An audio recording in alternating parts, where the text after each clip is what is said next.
দর্শন শিক্ষা পরিবারের তরফ থেকে, ম্যামের তরফ থেকে প্রত্যেক বৃহস্পতিবারের মতো এই বৃহস্পতিবারও আসার সুযোগ হয়েছে এবং আসতে পেরেছি, তাই চলে এসেছি। সকলে নিশ্চয়ই ভীষণ ভালো আছো, পজিটিভ আছো, দর্শন শিক্ষা পরিবারের সঙ্গে আছো, প্রকৃতির সঙ্গে আছো, প্রভুর সঙ্গে আছো, সর্বোপরি নিজের সঙ্গে আছো। পেছনে কিন্তু অনেক কিছু জিনিস দেখা যাচ্ছে, বই দেখা যাচ্ছে, হাঁড়ি দেখা যাচ্ছে, আরও কিছু কিছু জিনিসপত্র দেখা যাচ্ছে। তো কি বুঝছি আমরা, কতটুকু নিজেকে জানার, নিজেকে চেনার সেই অধ্যায়ে আমরা এগিয়ে আসতে পেরেছি? সত্যিকারেরই কি পেরেছি, নাকি ওই শুধুই নিজের কর্মটুকু হবে বলে, নিজের স্বার্থটুকু সিদ্ধ বা নিজের স্বার্থটুকু পরিপূরণ করে ফেললেই বা ফেলবো বলেই এই পুরোটায় ছুটছি?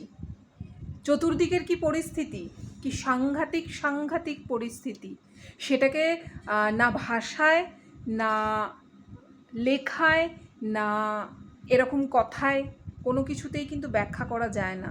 কারণ আমি যেভাবে যে জিনিসটাকে, যে পরিস্থিতিকে যেভাবে ব্যাখ্যা করব, আমার অপর আরেকজন, আরেকটি সোল, সে তার মতো করে বিষয়টাকে ব্যাখ্যা করবে।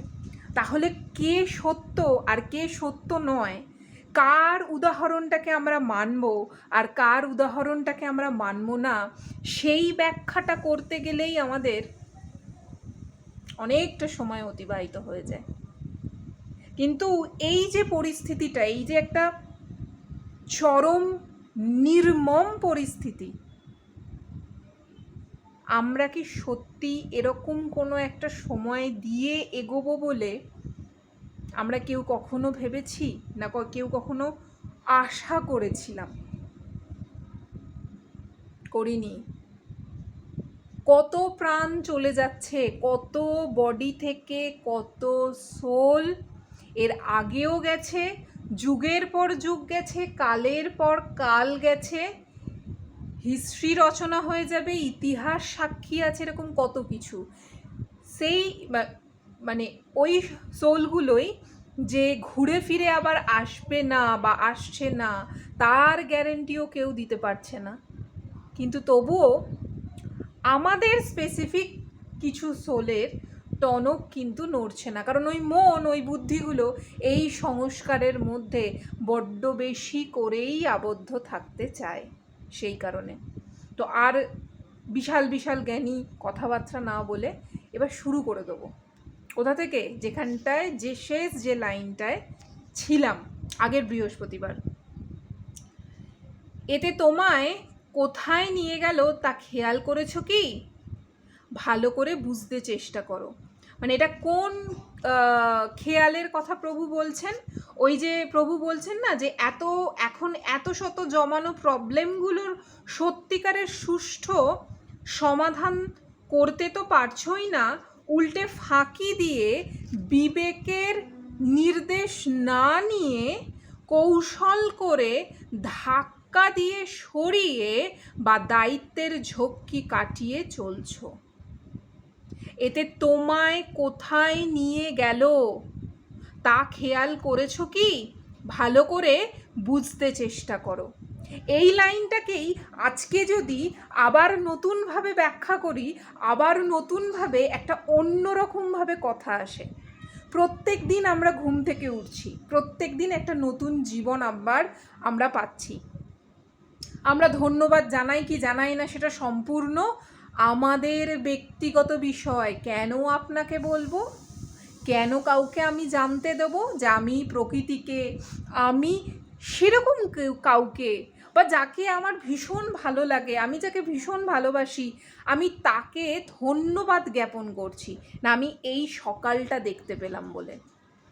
আমরা কি সেরকম ধন্যবাদ কাউকে জ্ঞাপন করি, জানাই সেরকম ধন্যবাদ কাউকে? প্রথম কথা এইটা। দ্বিতীয় কথা, এই যে লাইনটায় তোমরা তো ফাঁকি দিচ্ছ। কাকে ফাঁকি দিচ্ছ? কাউকে না। তুমি যাকে যে মুহূর্তে, যে সময়, যেটা সত্য সেটা না বলে অন্য আর এক রূপ কিছু তুমি বলছো বা অন্য আর এক রকম তুমি কিছু জানাচ্ছ, তুমি কিন্তু তাকে ফাঁকি দিলে না, তুমি তোমার নিজেকে ফাঁকি দিলে।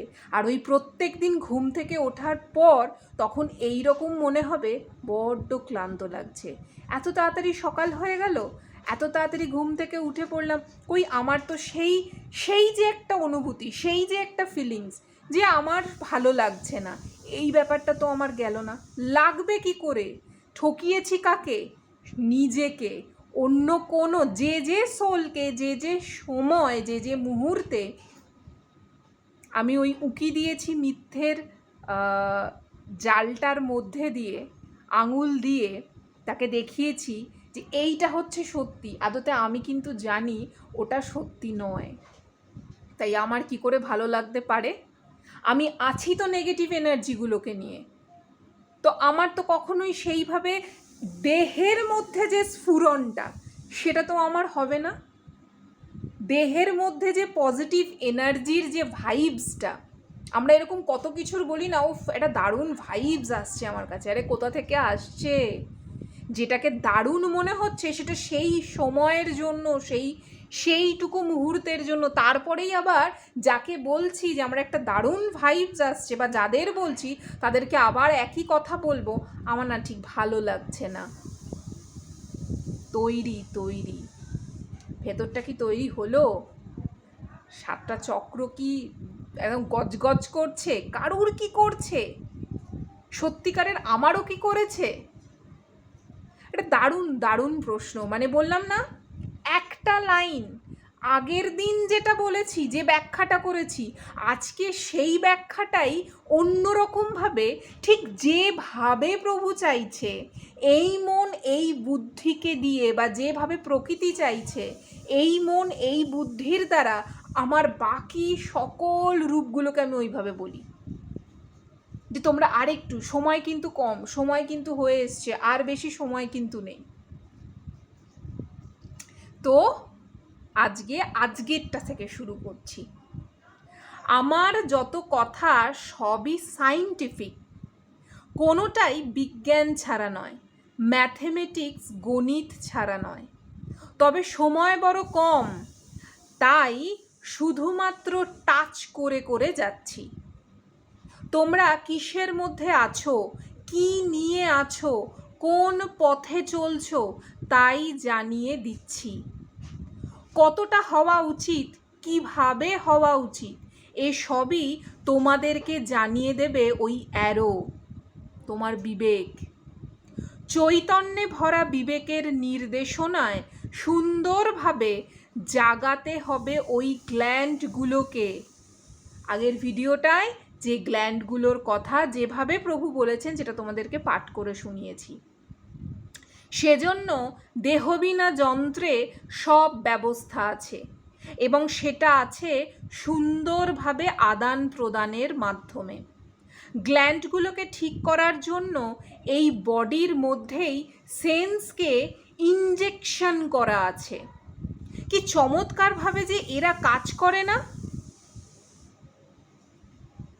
সুগার হলে ইনসুলিন নিতে হয়, তো ইনজেক্ট করতে হয় তো বাইরে থেকে কিছু একটা। শরীরে ভিটামিন কমে গেলে আমরা ইনজেকশনের মাধ্যম দিয়ে সেই ভিটামিনটাকে ইনজেক্ট করি। তো তাহলে কি সাংঘাতিক কথা প্রভু বলেছেন যে গ্ল্যান্ডগুলোকে ঠিক করার জন্য এই বডির মধ্যেই সেন্সকে ইনজেকশন করা আছে। আমার সঙ্গে এটা ঘটছে। সেন্স, চেতন শক্তি বলে দিচ্ছে। কি ইনজেকশন দিয়ে? সেই অনুভূতিটা দিয়ে, যে অনুভূতিটা দ্বারা, বা যে অনুভূতির দ্বারা আমি বুঝতে পারছি যে আমার এই মুহূর্তে এই অনুভূতিটা হচ্ছে। কি চমৎকারভাবে যে এরা কাজ করে না! সাংঘাতিক। গ্ল্যান্ডগুলি ঠিক ফুটে উঠবে যদি সেন্সের সাথে মিলিয়ে, প্রকৃত অর্থের সাথে মিশিয়ে কাজ করতে পারো। থটটা যেন মাত্রার মধ্যেই থাকে, মাত্রা যেন ছাড়িয়ে না যায়। মাত্রা মানেটা কি? এই যে এতদিন ধরে পাত্র ও মাত্রা জ্ঞান বলে যাচ্ছি সমানে, পাত্রর মাত্রা জ্ঞান কি সেটা বলেছি, এর আগে বহুবার ব্যাখ্যা করেছি। নতুন করে যদি আর একবার কাউকে মনে করিয়ে দিতে হয়, কেউ যদি ফার্স্ট টাইম এই ভিডিওটাই যদি প্রথমবার কেউ যদি শোনে, পাত্রটা হচ্ছে দেহটা, মাত্রাটা হচ্ছে আমি যে সোল বা আমি যে চেতন সত্তাটা পূর্বের অনন্ত কোটি জন্মের যে এনার্জিটা নিয়ে এই পাত্রটাতে আমি ইনজেক্ট হয়েছি, ঠিক ওই ইনজেকশনের মতো আমাকে ইনজেক্ট করানো হয়েছে, সেইটা তার এবার ইনজেক্ট করানোর মানেই একটা, যে প্রকৃতি থেকে তোমাকে সুযোগ দেওয়া, তুমি আর একবার সুযোগ পেয়েছো নিজেকে এই জাতাকলের মধ্যে থেকে তুমি কিভাবে, তুমি মুক্ত অবস্থাতেই আছো, এখানে এমন কোনো কিছু নেই, এমন কোনো বস্তু নেই, পাত্র নেই, কিছুই নেই যে সেটা সে মুক্ত নয়, সবটাই মুক্ত অবস্থা। কিন্তু তৈরিটা এমনভাবে করে রেখেছে যেন মনে হচ্ছে যে আমরা প্রচণ্ড রকমভাবে সকলে ভীষণ আবদ্ধ হয়ে রয়েছি কোথাও একটা। তাহলে প্রভু বলছেন কি, ওই গ্ল্যান্ডগুলোকে, যেগুলোকে মানে তুমি জানো, এগুলো তুমি কিন্তু আগে থেকেই জানো, তোমার জানা জিনিসই তোমাকে আর একবার জানিয়ে দেওয়া, কারণ তুমি এইখানকার এই পৃথিবীলোকে এসে এই দুঃখ কষ্ট যন্ত্রণাটা নিতে নিতে বা এইখানকার সাময়িক ভালো লাগা, সাময়িক খারাপ লাগা, সাময়িক দুঃখ যন্ত্রণা, বা সবাই বলবে সাময়িক, আমি 80 বছর পর্যন্ত যদি বাঁচি, 80 বছর পর্যন্ত আমাকে এই সমস্ত দুঃখ কষ্ট সব কিছু নিয়ে চলতে হবে।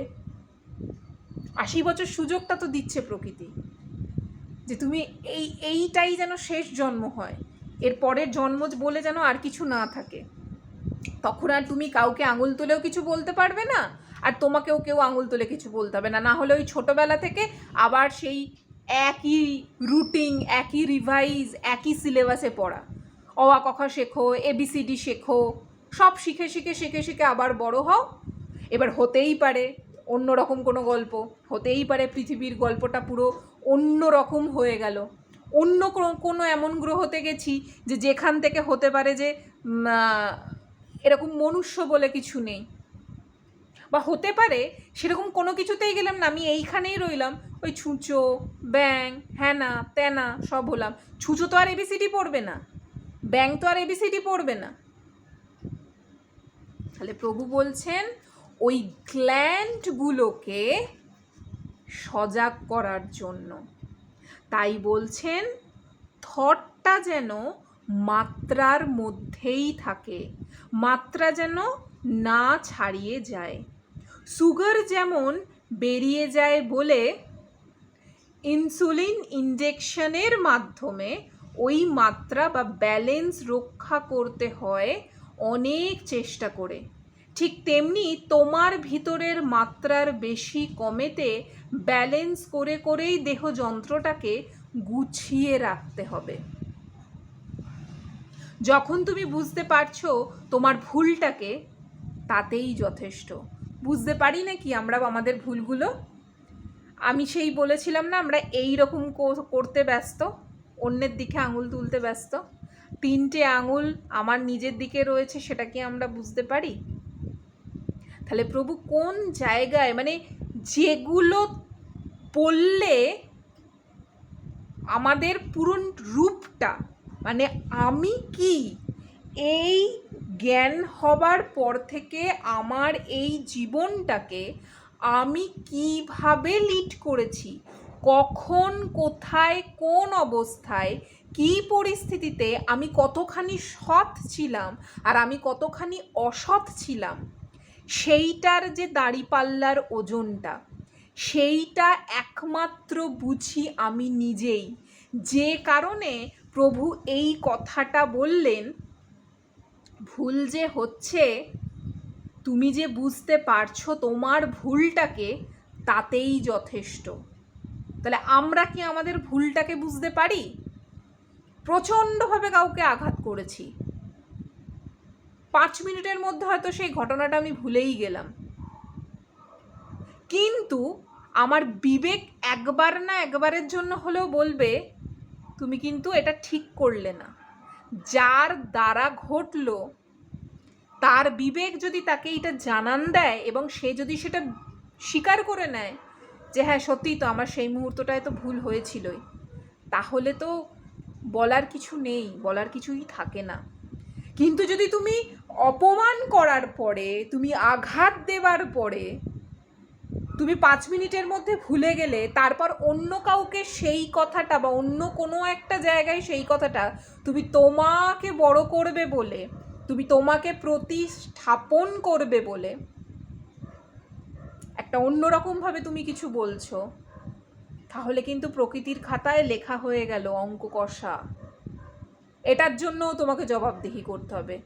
এত যে কত জবাবদিহি করতে হবে আমাদের নিজেদের কর্মের জন্য, তার কোনো ইয়ত্তা নেই। শুধু একবার বডিটা থেকে বেরোনোর অপেক্ষায় প্রকৃতি একদম সুন্দর করে রিলটা দেখিয়ে দেবে। তুমি সারা জীবন যতদিন ছিলে এই দেহতে, তুমি এই এই এই এই করেছো, এই হচ্ছে তোমার ভালো, এই হচ্ছে তোমার খারাপ। শুনলে মনে হবে আরে গল্প কথা, এ তো কল্পনার জগতে বাস করে করে কথা বলছে। আরে মশাই যদি কল্পনার জগতেই বাস হয়, আরে যদি মাসিমা কল্পনার জগতেই বাস করি, তাহলে কেন আমাদের এত নেগেটিভিটি? কেন আমি কোনো কিছুতে সন্তুষ্ট হতে পারছি না? কেন আমার এমন কোনো পরিস্থিতি ঘটছে না যেটা থেকে আমি এরকম কোনো কথাই আর বলবো না? কাউকেই আমার জাগ্রত করার, কাউকেই আমার জানানোর দরকার নেই। কই একজনও তো আমরা তৈরি হইনি, আমি নিজেই তৈরি হইনি, কতটা তৈরি হয়েছি আমি জানি না। কিন্তু তবুও যখন এই কথাগুলো বলি, তখন মনে হয় সত্যি একটা তো কিছু ডিফারেন্স হয়েছে, একটা তো কিছু তফাৎ হয়েছে। আমাকে যে মানুষটা বলছে জোচ্চোর, যে মানুষটা আমাকে বলতে পারে ভীষণ খারাপ, যে মানুষটা আমাকে বলতে পারে এরকম অনেক বাজে কিছু,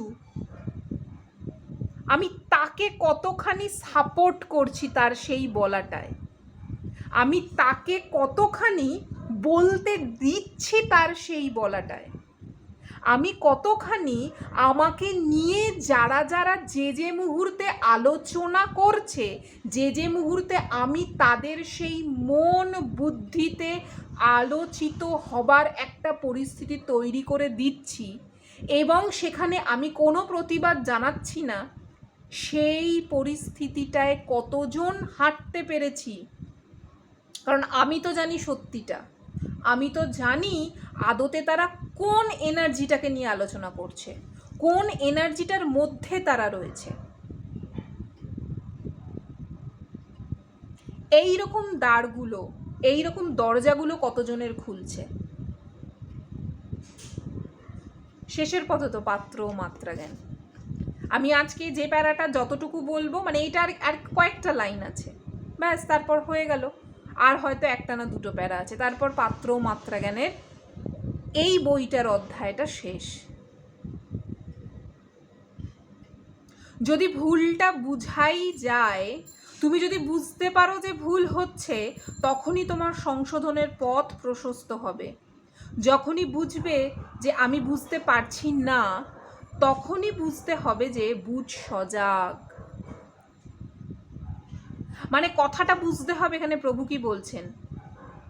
যদি ভুলটা বোঝাই যায়, তুমি যদি বুঝতেই পারো যে ভুল হচ্ছে, তখনই তোমার সংশোধনের পথ প্রশস্ত হবে। দুভাবে বুঝিয়েছেন, আমি বুঝতে পারছি আমার ভুল হচ্ছে, আমি বুঝতে পারছি এখানে আমার দ্বারা কিছু একটা ভুল ঘটছে, তাহলেই তো আমার সংশোধনের পথটা প্রশস্ত হবে। তবেই তো আমি সংশোধনের পথটা খুঁজে পাবো যে আমি কি ভুল করছি, কোন জায়গাটা আমার ভুল হচ্ছে।